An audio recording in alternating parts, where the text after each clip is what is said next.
Good day, this is Teacher Rowan. I'll be your guide in exploring Google Apps for Education, for teaching and learning. In Google for Education, teachers can connect and collaborate easily while staying on task. It gives teachers the freedom to spend more time personalizing the learning experience and less time managing it. Students can learn essential skills such as 21st century problem solving, which they can use it in their future careers. As such, the accessibility features will also help and assist every learner to do their best work. Google offers different useful applications that we can use to connect education to technology. This will help our teachers as a 21st century educators to innovate and find ways on how to make teaching and learning more exciting, engaging, effective, and flexible to the demands of the society. Let's re-explore the education experience by discovering new angles to create, collaborate, and communicate as one. Para sa bata, para sa bayan, at para sa guro. Ang pagkatuto, huwag gawing komplikado. Sulong edukalidad.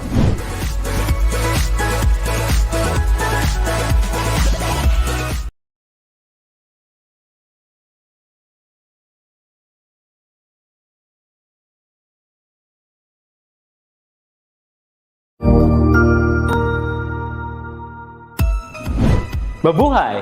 Good day to all! I am your tutor Madge. Welcome to ETUlay, a free online tutorial, an initiative of the Department of Education, Information and Communications Technology Service, Educational Technology Unit, ICTS EdTech. This program is aimed at helping and assisting learners from kindergarten, senior high school, ALS, Alive, and SPED learners. Aside from answering the modules, the ETUlay is offering programs which you will surely look forward to. Together with our parents and teachers, the ETUlay will bridge the gap where difficulty and ease meet in learning new knowledge and skills. So, let us prepare our module, pen and paper. Ready your mind to see and hear worthwhile and interesting lessons. Let us now study and learn, together with our volunteer online tutors. Tara na!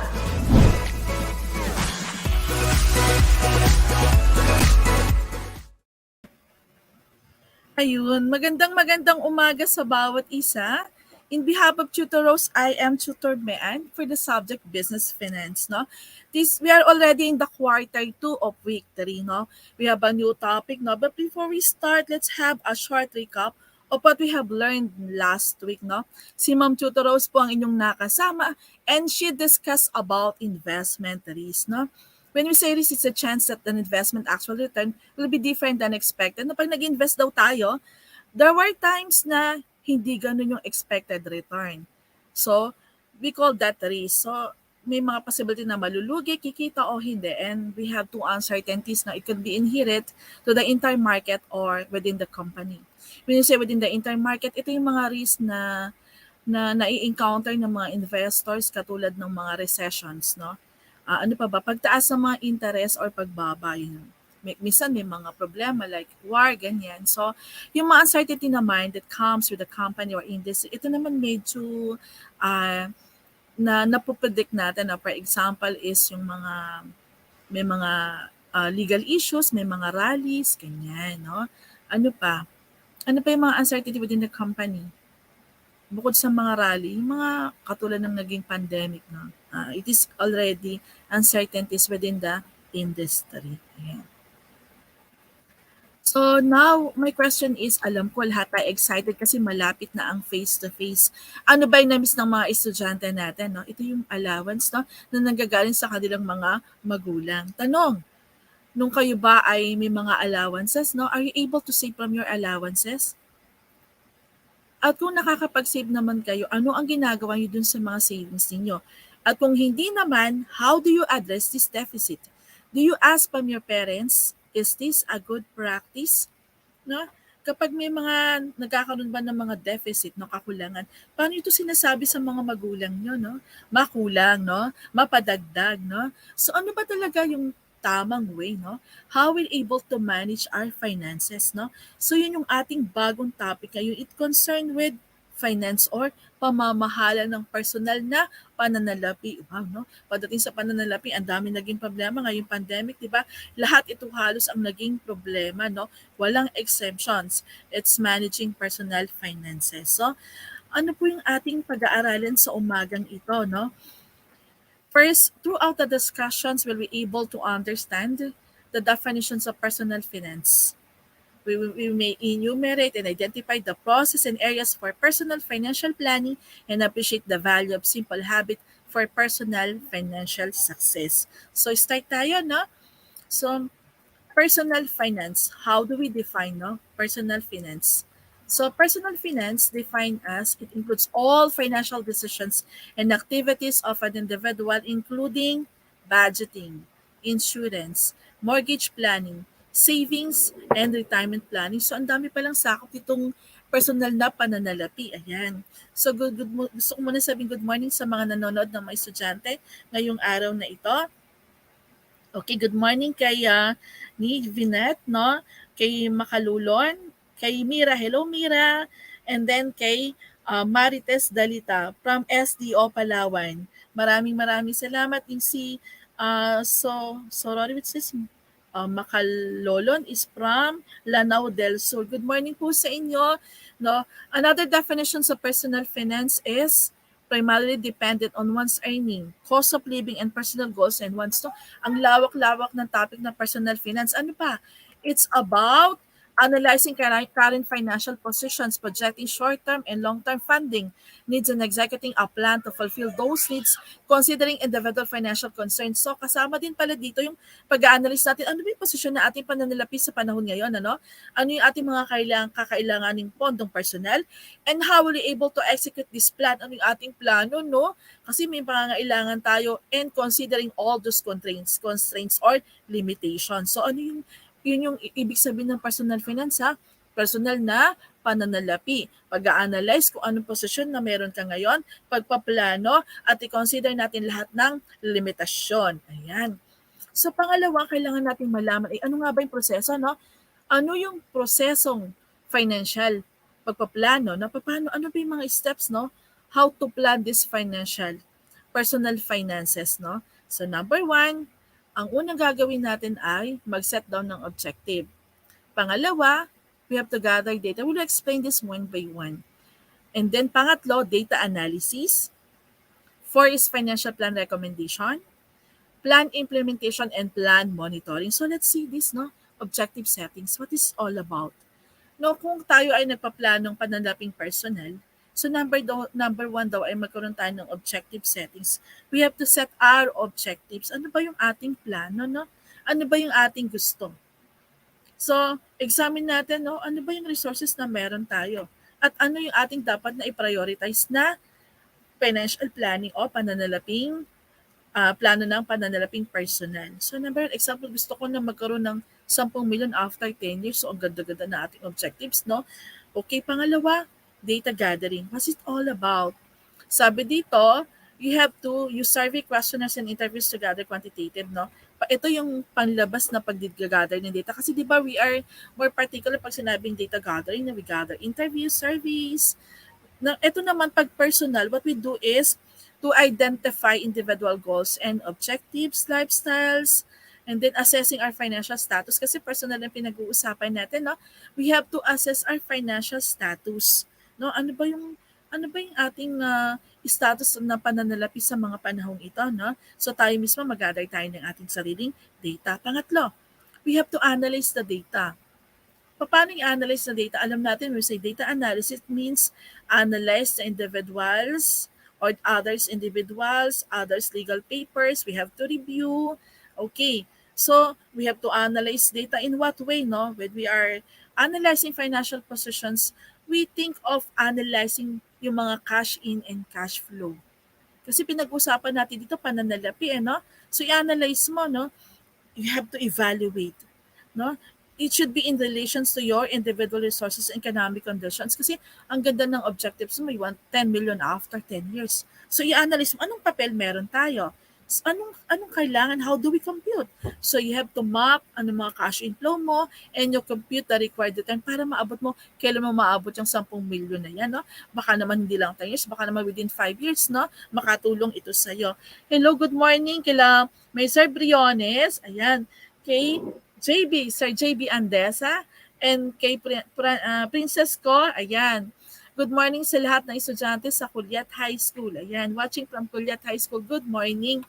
So, anong sumunod? Financial plan and recommendation. No? What is this all about? Siyempre, ina-assess mo, ina-analyze mo na kung anong meron ka. No? Tandaan natin, no? We are on the step or processes of financial planning personally. No? So, when we say kasi financial plan recommendations, we mean proposed financial products. So, pag personal naman, no, you can comment, no, you have to identify personally ano ba yung mga pwede nating idagdag, no? Can we invest? Can we go with the other funds that we can generate returns, no? Kasi aside from your assessing your financial status, baka may iba pa pwede magrekomenda sa'yo na kung saan ay magkakaroon ka ng magandang financial plan management, ano? So what else, no? May nagrekomenda na-assess mo na, and then eto na, no? Pinag-aralan mo na lahat and this, you're going to implement your plan. Plano mo magkaroon ng 10 milyon, and then you gather data. Ito yung mga meron ako ngayon eh, no? This is my financial standing. And then what? Siguro, I have to analyze this, tama ba to? And then some other people will recommend, alam mo maganda to, mag-invest ka dito. And then pinag-aralan mo, no? This is the process. After na pag-aralan mo, you want now to execute your plan. Ayun, no? So mag-execute ka na, no? Implementations may involve other entities. So assist the individuals in dealing with the parties involved in the executions of the financial plan. Hindi naman mo kayang kakayanin mag-isa. You can ask help with the other individual or other persons or other entity. So ini-implement na, no?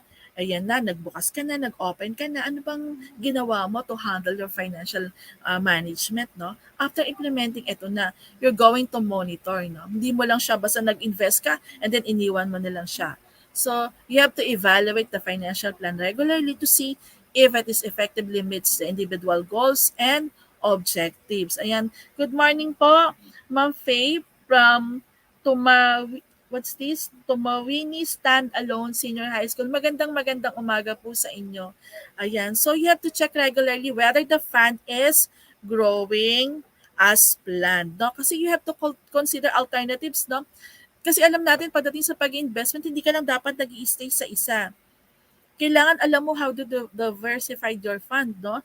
Kailangan meron ka pang alternatives. No? Ganyan ang investment. No? So, pagkatapos mong malaman kung ano yung proseso, ano naman yung mga areas kung saan nangangailangan tayo ng pagpaplanong pananalapi. Ayan. Number 1 is financial positions, adequate protections, tax plan. Ito yung mga areas kung saan nagpapaplano ka ng pananalapi. No? Isa-isahin natin to. Investment, retirement planning, estate planning. Ayan. No, titingnan natin, no? What we go about the financial positions. So, paano nagkakaroon ng plano dito? Alam naman natin, in a day-to-day basis, in a daily life, lagi natin tinatanong, no? Paano ba tataas yung paano ba lalaki itong kinikita natin, ano? Lagi tayong mayroong plano pagdating sa financial position, no? At syempre, tatanungin mo sarili mo, ano bang meron akong kinikita ngayon? Paano ko ba ito dodoblehin, no? So, yun yung mga areas, no? Personally, number one talaga is your personal, no? Financial position, no? Kailangan magkaroon ka ng malinaw na na pagkaunawa. Ano nga ba talaga yung objective mo, ang goal mo sa buhay, no? Ano ba yung nais mo, no? Pangalawa, ano pang area kung saan nangangailangan tayo ng planong pananalapi, no? Ito, no? Siyempre, bukod sa pera, kailangan natin ng protection. Because kino-consider natin yung mga unforeseen risk. Kailangan natin ng protection. So, ito yung area ng buhay natin kung saan ay nag-iisip tayo ng plano.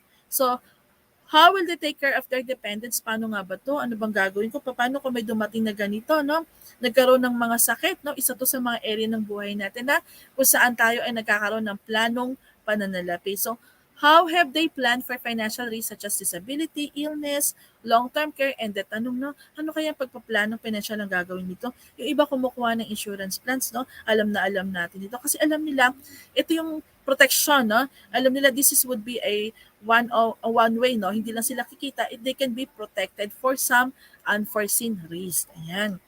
Ano pa, yan, meron din pala tayong no, pagpaplano sa mga buwis o pagbabayad ng buwis. No? Understanding how to compute tax, what are the deductions. So, kailangan alam natin, napakahalaga nun. Bakit? Kasi this is one way for us to budget and to plan our tax payables. No? Ano ba dapat ang tamang deductions? Yan, kung alam mo, no, mababudget mo, no, ito yung mga tamang deduction. No? Ito yung mga tamang dapat na bigyan ng kaumpatang buwis. So ikaw mama-manage mo yung business mo, no? And then knowing what or how much tax will be paid, it's able for you to adjust, no? And you have to make your own plan. So ito, naku, pag ito ang gagawin ko, malaki na buwis, kailangan makapag-isip ako ng deductions, ano yung gagawin ko para alam at alam kung maiplano ko yung aking mga babayarang buwis. So ang dami nating ginagawang plano, ang daming areas, yung pananalaping personal, naku, pati yung mga protection, no? Yung paano tayo mapoprotectionan, tapos ngayon naman yung pagbabayad ng buwis, kailangan pala pinagpaplanuhan yan. What else? Investment, ayan. Ito isa sa pinagpaplanuhan din natin, ano? Kasi lagi nating iniisip na, naku, kailangan hindi lang ito tayo. We're not content for ano yung meron tayong income, diba? More on sa atin, gusto natin, syempre may additional investment. And how do you plan on wealth accumulations, no? Syempre, una, bibili ng bahay. Ano pa? Siguro ano ako sa edukasyon ng mga anak ko, no? Investment din 'yan. Ano pa? Siguro kukuha ko ng mga insurance plan, ano? Kukuha ko ng maraming lupa, no? These are good investment, no? How much will they need and how and will they need it? No? So isa pa 'to, pagpaplanuhan pala natin itong investment and accumulation goals. Ayan.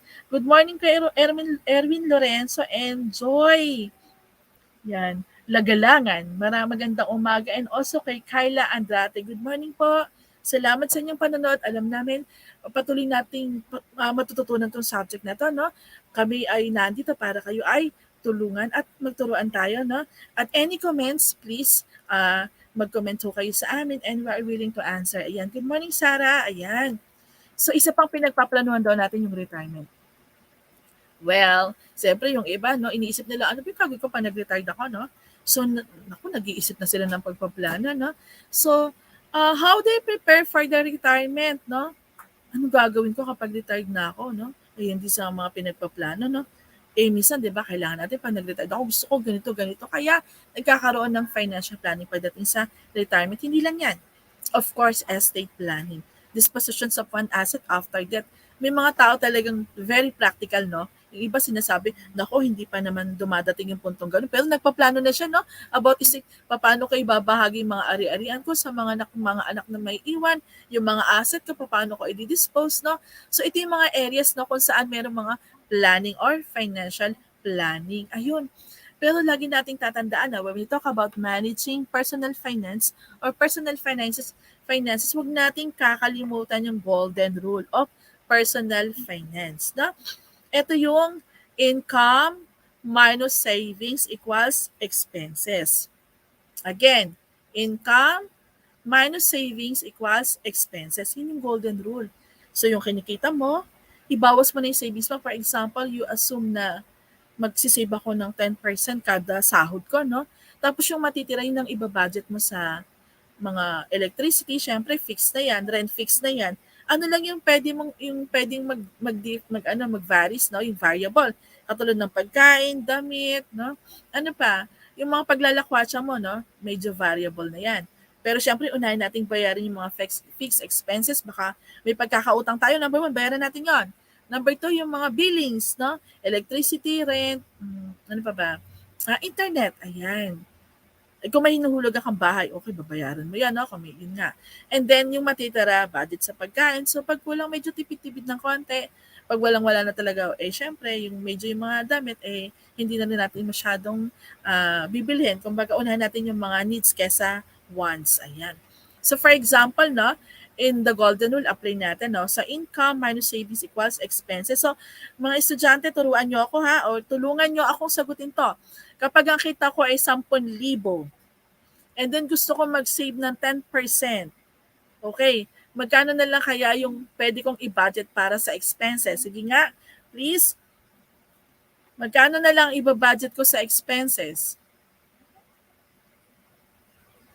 Yes, good morning, Joy Tubi. Good morning. Ayan. Okay, paano? Magkano na lang ang expenses? Tingnan nga natin yung kanilang mga sagot. Ayun. Okay, sabi ni Lorenzo, magkano na lang ang expenses natin? Okay, sabi ni Joy, 9,000, no? Ayan, no? Ito yung babudgetin natin, ano? Para doon sa ating mga billings, expenses, yung mga gagastusin natin, ano?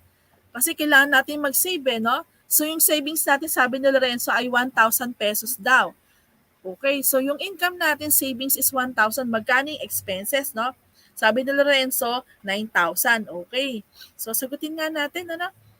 So, ang tamang sagot ay 9,000. Very good. Okay, sabi ni Sir JB ay 9,000. Ayan. Yan yung mga, okay, mga top natin sa klase na. Ayan. So, natutunan na natin yung mga golden rule about managing personal finances, no? Lagi sinasabi, ang golden rule talaga, magtabi muna tayo, no? Mag-save muna tayo, tapos yung sobra, yun ang gagastusin natin. That's the golden rule. Now, may tinuturo din sila o sinishare ng mga simple habit for personal financial success. Isa-isayin natin, no? Sabi number 1, save money. Number 2, avoid debt. Number 3, invest. And number 4, protect downside. So, ano-ano ba to, no? Let's go one by one. So, when we say save money, so syempre, you have to save. Unahin muna yung mga pangangailangan and then magtabi. Tapos, avoid debts, no? Huwag masyadong, actually, normal naman siguro kung nakakahiram, pero ang sinasabi doon, medyo bawasan, ano? So, siguro magtipid-tipid ng konti, no? At kung talagang nakakahiram, kasi mga personals or mga talagang emergency na lang yon, so, kung maiiwasan lang naman, ano? And then, invest. Kung may sobra ka naman doon sa savings mo, ay, pwede mo daw i-invest. And then, protect downside, no? What is that? Don't lose, no? Isipin mo lagi na, considering the risk, no? Considering all the downside, pero kailangan lagi mong isipin, kung may mga downside, ay isipin mo, how will you able to diversify this goal? Siguro you try to invest in others, no? Mag-invest tayo, ano pa? Mag-put up tayo ng insurance, no? Kasi may mga risk talaga tayo mai-encounter, no? So, para hindi tayo magkaroon ng pagkakataon na dumating yung point na talagang medyo risky na yung ating financial status, we have to know how to diversify. Ayan. So again, no, let's just generalize this short topic that we're going to discuss. Ang ganda-ganda talaga nitong managing personal finances, lalo na ngayong pandemic, no? Even your family, some of the families encountered yung mga nawalan ng trabaho. So, as the start of the day, no, ano nga uling the 4 habits for personal financial success? Sige nga, again, what are those 4 habits? So, number 1, sabi doon, save. Ano pa? Can you enumerate those 4 habits for personal financial success? Okay, ayan. And why is it important to know and understand and practice this simple habit as personal financial success? Gaano ba kahalagang malaman natin, maunawaan natin itong mga simple habit as personal financial success, yung pagsisave, medyo iwas sa pag-utang, pagkatapos, ano pa? Paano ba natin maiiwasan tong mga to? Mag-invest daw tayo, pagkatapos i-consider natin yung mga risk by having some planning like insurance and diversifications or having investment with the other group or other activities, no? Pwede tayong mag-invest on, no? So why is it important to know? Sige nga, bakit bang mahalaga nating malaman tong mga practice na to? Kung alam mo ba paano mag-save, ano ba yung kahalagahan nito para sa'yo? Sige nga, please comment in the chat box. Sabi ni Maysar, Avoid debt, save money, invest. Yes, very good. No? Yun yung 4 na habits for personal financial source success. Okay? Ayan. So, why is it important to know and understand these practices? Bakit nga ba, no? Bakit napakahalaga nitong practices na to? So, number 1 ay, syempre, no, para maiwasan natin yung magkakaroon tayo ng, bakit? Ba't kinakailangan natin itong maunawaan? Syempre, hindi tayo dadating kung saan ay, yes, of course, financial freedom, yes. Okay, sabi ni kami, it's financial freedom, very good. So, financial freedom, ayan. Ano pa?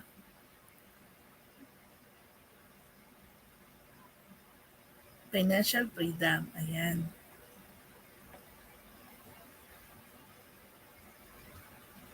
Okay, so maraming ways and means, no? For us to understand this at higit sa lahat ay in order to save money for emergency fund and invest for insurance and business. Wow! Thank you, Sir JB. Very good. In order to save money for emergency fund and invest for insurance and business. Very good. Ganun ka-importante, no? Kasi kapag nakakapag-save ka, pag dumating yung emergency, may mabubunot ka, diba? Very good. Okay, so evaluation. No? Choose the letter of the correct answer. So quiz number 1. So dito na tayo, evaluate natin ano ba natin natutunan about personal finance or finance. So ano yung term nagde-refer to analyze current financial positions, projecting funds needed, and executing a plan? Is it financial planning, personal finance, business finance, or financial process? Ano kaya yun?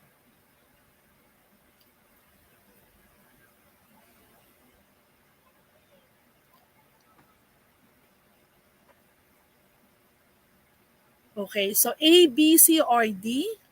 Choose the letter. Okay, sabi ni Sarah is B. Ayan.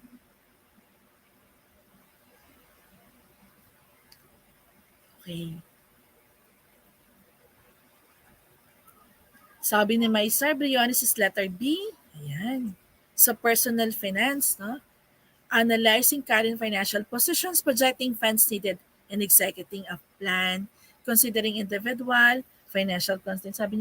Sabi ni Joey Marie, magandang umaga po, watching from Mako Heights Central Elementary School of Mako Southeast Davao, the Oro Division. Hello po sa inyo. Good morning po. Good morning po sa Southeast Davao, the Oro Division. Ayan. So sabi ni Sir JB, it's personal finance. Okay, ano nga ba yung tamang sagot? Okay, huwag na natin patagalin. It's personal finance. Very good. Ayan, magagaling ng mga estudyante. So what areas of personal financial planning involves analysis of protection needed for unforeseen risk? Ano dyan? Ano dyan kaya yung sa areas ng personal financial planning? Di ba maraming areas, ano? Kung saan ay nagkakaroon tayo ng pagpaplano which involves analysis of protection needed, no? Kasi 'di ba may mga unforeseen risk. Anong area diyan?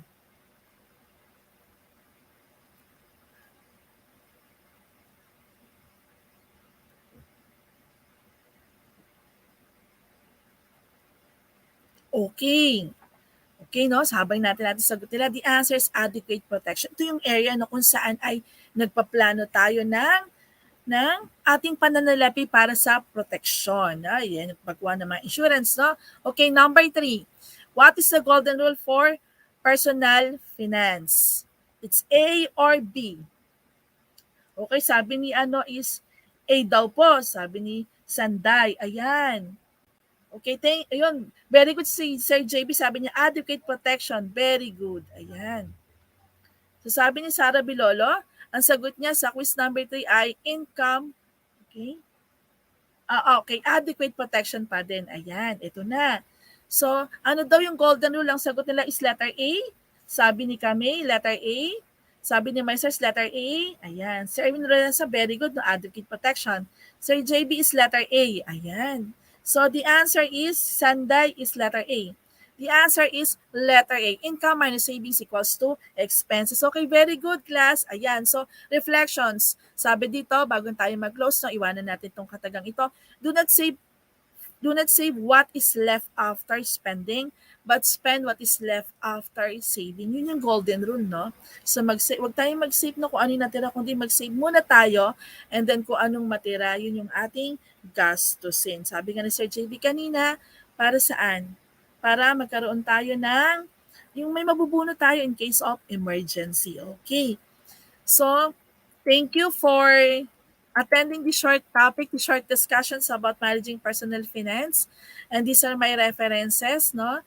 I acknowledge the following, Google's and the Teaching Guide for Senior High School's Business Finance textbook. And wag po kayong aalis. Na susunod po si Tutor Carlo and Tutor Carmi para sa Fundamentals of Accountancy, Business and Management 2. And also Tutor Rose and Tutor Malos para sa Organization and Management. Muli maraming salamat for comments and suggestions. Email us at edtech.deped.gov.ph.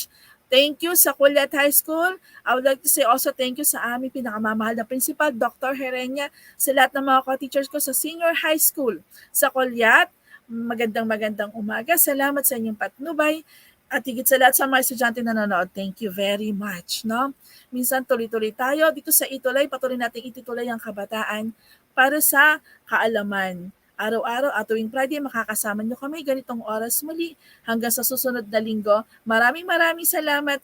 Thank you and God bless. Good morning everyone. Bye-bye and see you next meeting.